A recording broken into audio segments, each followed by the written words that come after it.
ఇంకెన్నాళ్ళు రెంటింట్లో ఉంటాం? సొంత ఇంటి కలను నెరవేర్చుకుందాం. Suman TV biggest property expo October 18th, 19th HSCC Novotel Hyderabad. ఇప్పుడే ఫ్రీ ఎంట్రీ కోసం కాల్ చేయండి. నమస్తే రమ్మగారు. నమస్తే జయ. రమ్మగారు, మనకి పండుగ వెళ్ళిన మరుసటి రోజు నుంచి కార్తీక మాసంలోకి వెళ్ళిపోతున్నాం. కార్తీక మాసం అనగానే నాకు ఫస్ట్ గుర్తొచ్చేది ఏంటో తెలుసు రమ్మగారు, మీ కార్తీక పురాణమే. ప్రతి సంవత్సరం చెప్పుకుంటున్నాం, ఈ సంవత్సరం కూడా చెప్పబోతున్నారు మీరు. సో ప్రేక్షకులందరికీ నిజంగా చెప్పాలంటే ఇది ఒక శుభవార్తే. చక్కగా మీ కార్తీక పురాణం పెట్టుకుంటే చాలు, ఆ రోజుకి సంబంధించిన పురాణానికి సంబంధించిన పూర్తి విశేషాలు అందించేస్తున్నారు. సో దీనికి మాత్రం స్పెషల్ థ్యాంక్స్, ధన్యవాదాలని చెప్పాలి, థ్యాంక్స్ కాదు. సుమన్ టీవీ వారి సౌజన్యంతో ఏటా ప్రతి కార్తీక మాసంలో ఎవరి ఇంట్లో ఎవరు ఆన్ చేస్తే వాళ్ళ ఇంట్లో 30 రోజులు చెప్పగలుగుతున్నాం. ఈ అవకాశం చేయ ఇప్పుడు నేను చెప్పడం వాళ్ళు వింటాం కాదు, చెప్పే అవకాశం రావడం కూడా ఎంత అదృష్టం, భగవంతుని దయ్యే కదా రమ్మగారు, అంతా కూడా అదే అనుకో. ఎవరైనా మన మాట వింటున్నారంటే ఆ మాట వినిపించే అవకాశం లభించడం ఉంది, చూసావా? రాయించుకుని రావాలి. నేను అలా రాయించుకొచ్చాను. మీ వాక్కు రమ్మగారు, అది అలా దొరికింది అంతే అవకాశం. అదిగోండి ఇదే రైట్. అయితే కార్తీక మాసం అనగానే కొన్ని అనుమానాలు, సందేహాలు ఉంటాయండి.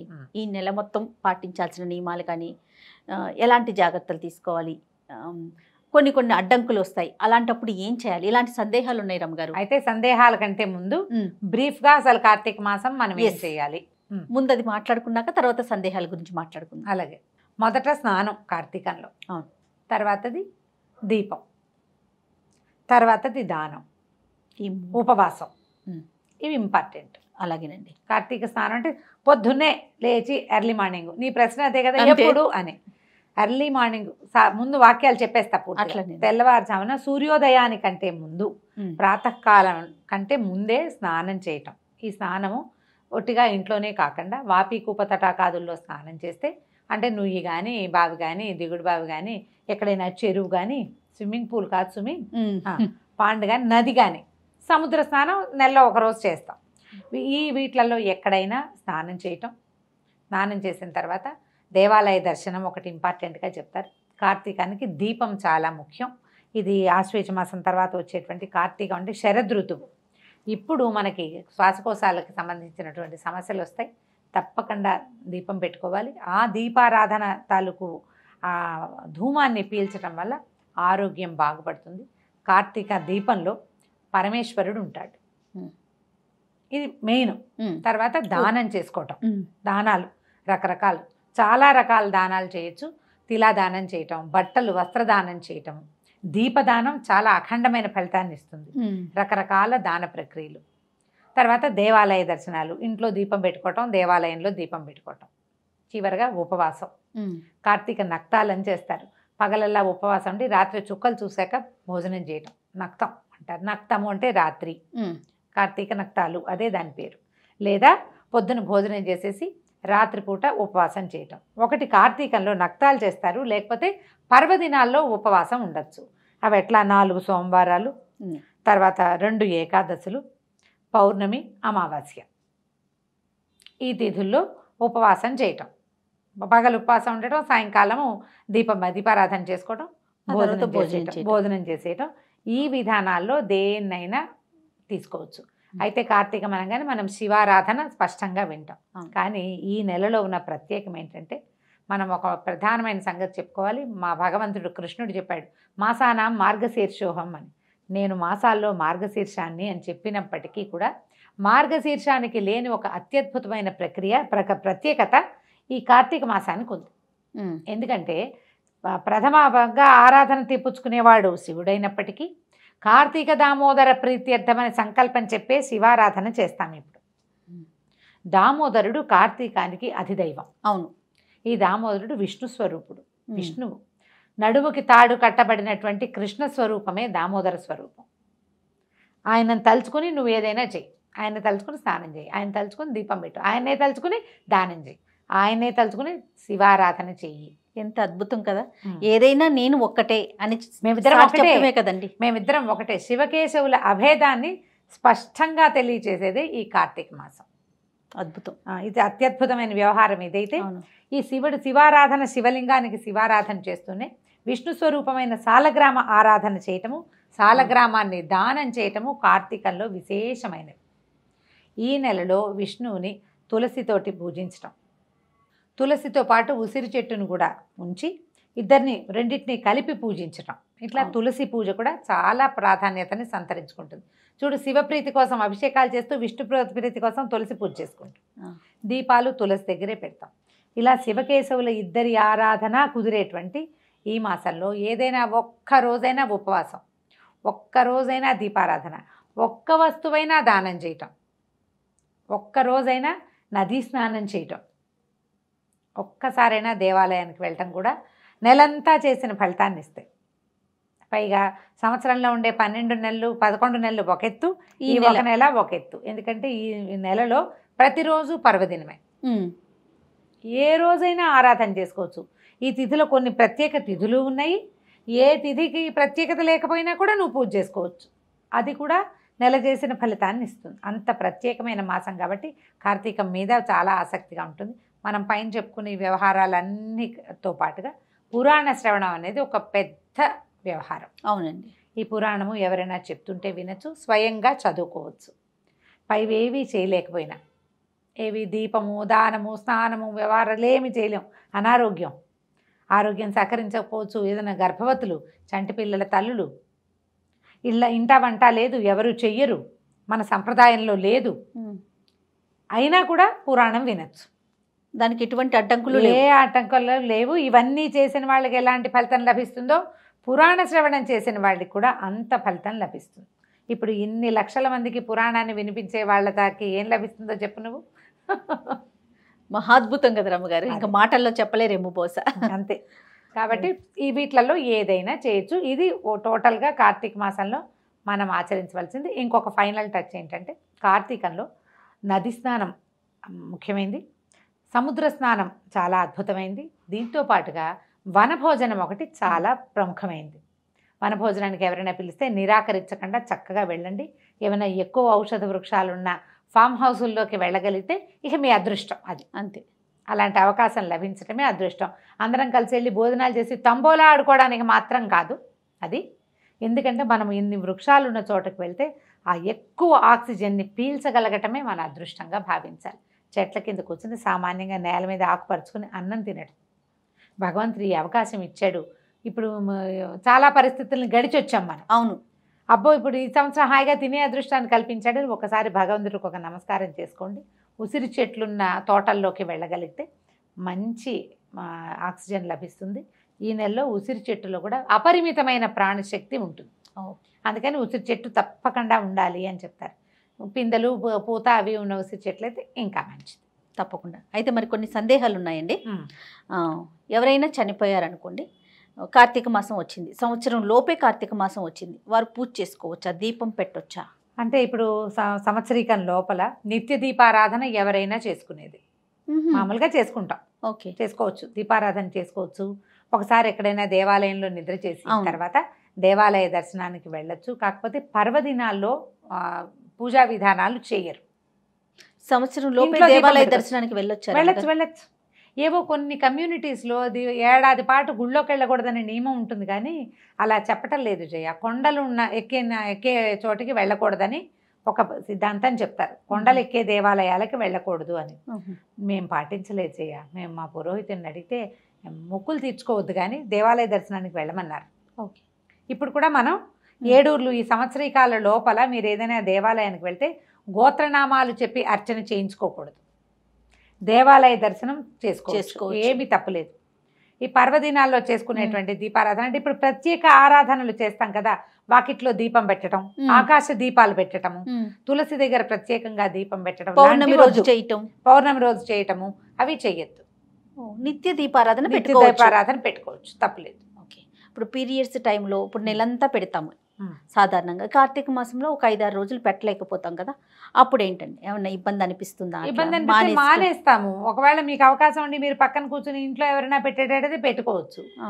మీకు అవకాశం లేదు, మీరు ఇంట్లోనే ఉంటారు, ఆ 5 రోజులు మానేయండి. 5వ రోజున 4వ రోజున స్నానం చేస్తారు. 5వ రోజున కూడా మళ్ళీ తల స్నానం చేసి అప్పుడు దీపం పెట్టుకోవచ్చు. ఏమైనా చాలా శారీరక ఇబ్బందులు గనక ఉంటే, మీకు చికాకు అనిపిస్తే మీ మనసుకేసుమి అది, ఒకవేళ చికాకుగా ఉంటే ఆ 2 రోజులు ఇంకో 2 రోజులు మానేసుకోండి. తర్వాత దీపాలు కంటిన్యూ చేయొచ్చు. ఈ పోయిన 7 రోజుల పుణ్యాన్ని నేను ఎలా సంపాదించాలని దిగులు పడద్దమ్మా. ఎవరికి ఏది ప్రాప్తమో ముందే చెప్పుకున్నాం కాదు, ఇక్కడ రాసుకొస్తాం మనమని కదా. కాబట్టి వస్తుంది, వచ్చే సంవత్సరం ఫినిష్ చేసుకుంటాం. అయినా కార్తీకంలో ఒకరోజు దీపం పెట్టినా చాలు, ఒకరోజు స్నానం చేసినా చాలు అని చెప్తున్నాం, పదే చెప్తున్నాం. ఇది కార్తీక పురాణంలో చెప్పింది, మన మాట కాదు, పురాణంలో చెప్పబడిన మాట. ఋషులు ఆల్రెడీ మనకి చెప్పారు, అదే కదా ప్రమాణం మనకి. కాబట్టి పోయిన ఈ రోజులు అని దిగులు పడి బాధపడద్దు. కుదిరితే చేసుకోండి, కుదరకపోతే మానేయండి. సత్యనారాయణ వ్రతాలు చేసుకుంటారు, కేదారేశ్వర వ్రతం చేసుకుంటారు కార్తీకంలో, ఏకాదశుల్లో చేసుకోవచ్చు, మీ ఓపిక. ఈ రోజు తప్పించి ఇంకో రోజు చేసుకోండి అంతే. ఓకే. నూనెని ఎలాంటి నూనె వాడాలి రమ్మగారు? ఇప్పుడు నెల రోజులు మనం దీపం పెట్టుకుంటాం, తులసి దగ్గర పెడతాము, కొంతమంది గుమ్మాల దగ్గర కూడా పెట్టుకుంటారు కదా, ఎలాంటి నూనె మంచిది, ఎలాంటి తైలం? దేవుడి దగ్గర అయితే ఆవు నెయ్యి, లేదా ఆవు నెయ్యి రోజు పెట్టలేమో అనుకుంటే పర్వదినాల్లో ఆవు నెయ్యి. వాకిళ్లలో నువ్వుల నూనె. నువ్వుల నూనెలో దీపం నూనె తేవద్దు, అంటే దీపం నూనె అని ప్రత్యేకంగా కనపడుతుంది, అది పూర్తి స్థాయి నువ్వుల నూనెగా మాత్రం భావించబడట్లేదు కాదు. అవును. కాబట్టి మంచి నువ్వుల నూనె, ప్రశస్తమైన నూనె పడుకోండి. ఇళ్ళల్లా పెట్టకండి దీపాలు, ఒక్క దీపమే పెట్టుకోండి తులసి దగ్గర. చాలా లీటర్ నూనె నెలకు వచ్చేస్తుంది మనకి. అవును. చాలా పెడితే బోళ్ళంత నూనె కావాలి, బోళ్ళు ఖరీదు అని బాధగా ఉంటుంది. ఇబ్బందులు ఎవరికైనా ఉంటాయి కదా, ఆర్థికమైన ఇబ్బందులు తప్పవు, ఆలోచిస్తాం. అవును. ఎలాగోలాగా ఏదో ఒకటి పెట్టద్దు. పోనీ ఇన్ని రోజులు పెట్టలేరు, కేవలం పర్వదినాల్లో మాత్రమే పెట్టండి, మంచి నూనెతోటి పెట్టండి. ఆ దీపము దైవానికి చేరుతుంది ఒకటి, దానివల్ల మనకి కొంత ఆరోగ్యానికి, పర్యావరణానికి మేలు జరుగుతుంది. ఈ రెండింటిని గట్టిగా ఆలోచించండి, ఇదే ఇంపార్టెంట్. నెలంతా ఏదో ఒక నూనెతో దీపం పెట్టడం కాదు, పెట్టిన దీపం సజావైనది కావాలి మనకి. ఎందుకంటే ప్రధానంగా ఇప్పుడు తైలే లక్ష్మి జలే గంగా అని చెప్తారు. ఆ జలంలో గంగ ఉంటుంది కాబట్టి స్నానం చేయాలి, తైలంలో లక్ష్మి ఉంటుంది కాబట్టి వెలిగించాలి. తైలము అంటే ఏమిటి? తిలల నుంచి తీసింది, నువ్వుల నూనె. తర్వాత రమ్మగారు, ఇప్పుడు నది స్నానం, సముద్ర స్నానం కూడా చేయాలనుకుంటున్నాం కదా, మరి ఇప్పుడు అవకాశాలు ఉండవు, అప్పుడు ఏంటండి? నది పరివాహక ప్రాంతాల్లో పల్లెటూళ్ళల్లో ఉండేవాళ్ళు అదృష్టవంతులు. అంతే. పూర్వం అట మనకి ఎక్కడ మాఘ పురాణాల్లోనో కార్తీక పురాణాల్లో కూడా చెప్తారు, అట్లా వీళ్ళ ఊరంతా వెళ్ళిపోయి నది ఉన్న ప్రాంతానికి వెళ్ళి అక్కడ నివసిస్తారు. ఈ మాసం అంతా తీర్థానికి వెళ్తారు. ప్రతిరోజు పిల్లల్ని అక్కడికి తీసుకెళ్తారు, దూరం వెళ్ళి పూజ చేసుకుని తిరిగి వస్తారు. అది వేరే పనులు చేయరు, ఈ పని చేసేవాళ్ళట ఇది వరకు. Okay okay. మా వాళ్ళు ఎవరో 2-3 కూడా అట్లాగే చెప్తారు, నదులున్న ఊళ్ళల్లోకి వెళ్ళిపోయి ఉండిపోతాము చేసుకునే వాళ్ళము అని.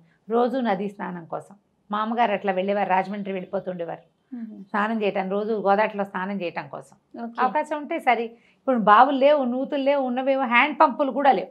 అస్సలు హ్యాండ్ పంప్ ఉన్న అదృష్టవంతులే చేయవాళ్ళు. ఎందుకంటే భూగర్భ జలాలతో స్నానమే ఇప్పటి నియమం. చలి రోజులు కదా, అవును, వేడి నీళ్లు పోసుకుంటే గానీ ప్రాణం ఇదిగా ఉండదు. ఇప్పుడు మనకి ఏమవుతుంది, ఇది ఒక సైంటిఫిక్ రీజన్ ఉందమ్మా, దీని వెనకాల బాగా మనం అర్థం చేసుకోవాల్సింది. ఆశ్వీజ కార్తీకాలు శరదృతువు, దాని ముందున్న వర్షాకాలంలో కూడా అప్పుడప్పుడు సర్రమంటూ ఎండొస్తుంది. అవును. ఇక్కడికి వచ్చేసరికల్లా సూర్యుడు చల్లబడ్డం మొదలు పెడతాడు. ఆశ్వీజంలో కొంచెం పర్వాలేదుగా ఉంటాడు. కార్తీకం వచ్చేసరికల్లా సూర్యుడు తగ్గిపోతాడు, పగళ్ళు చిన్నవి, రాత్రుళ్ళు పెద్దవి.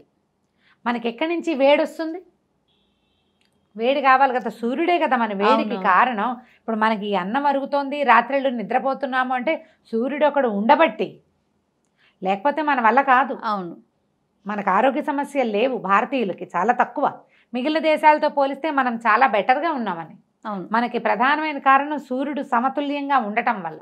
ఎప్పుడు సూర్యుడు సమతుల్యంగా ఉండలేడో అప్పుడు అగ్ని ఆరాధన చేయమంటారు. అగ్ని ఎక్కడుంటాడు? మనం వెలిగించే దీపాల్లోనూ, భూగర్భ జలాలలోనూ. జలంలో అగ్ని ఉంటుంది. ఇప్పుడు ఎట్లా ఉంటుంది? మామూలుగా పైకి చూస్తే ముట్టుకుంటే అమ్మో అని చలేస్తుంది, దిగాక చలేదు. అవును. నీళ్ళ లోపల భూ సంబంధమైన జలాలలో అగ్ని ఉంటాడు. ఆ వెచ్చదనం కనుక మనకు ఒంటికి అలవాటైందా, మీరు చూడండి ఓవర్ హెడ్ ట్యాంక్లో నీళ్లు చల్లగా ఉంటాయి. అదే అప్పుడు బోర్ వేయించుకున్నాం అనుకో, వెచ్చగా వస్తాయి నీళ్ళు. అవకాశం ఉన్న వాళ్ళు బోర్ వాటర్ తోటి స్నానం చేయండి. ఇంట్లోనే స్నానం చేస్తాం. ఇంట్లో స్నానమే నీచ స్నానం అని చెప్తారు కార్తీక పురాణంలో. అన్నిట్లలో అదేనే నీచమైంది. సూర్యోదయం అయిపోయిన తర్వాత చేసేది కూడా నీచ స్నానమే. ఇప్పుడు 6:15, 6:20, 6:10కి సూర్యోదయం అవుతుంది అనుకో, దానికి ఒక్క నిమిషం ముందు చేసినా సరే. తర్వాత ఇంట్లోనే స్నానం చేస్తాం. బోర్ వాటర్కి ట్రై చేయండి, అవకాశం ఉంటుంది. లేదు ఏం చేస్తాం, ఓవర్ హెడ్ ట్యాంక్లో నీళ్ళు చలేస్తూ ఉంటుంది. ఆ నీళ్ళు బకెట్ నింపుకొని హరగంగే అని నీళ్లలో గంగాదేవిని ఆవాహన చేసుకోవటం. మంచి శ్లోకం ఉంది. గంగే చేమునోయి చైవ గోదావరి సరస్వతి నర్మదే సింధు కావేరి జలేస్మిన్ సన్నిధిం కురు అని. గంగే చ యమునే చైవ గోదావరి సరస్వతి, గంగా యమున గోదావరి సరస్వతి, నర్మదా సింధు కావేరి.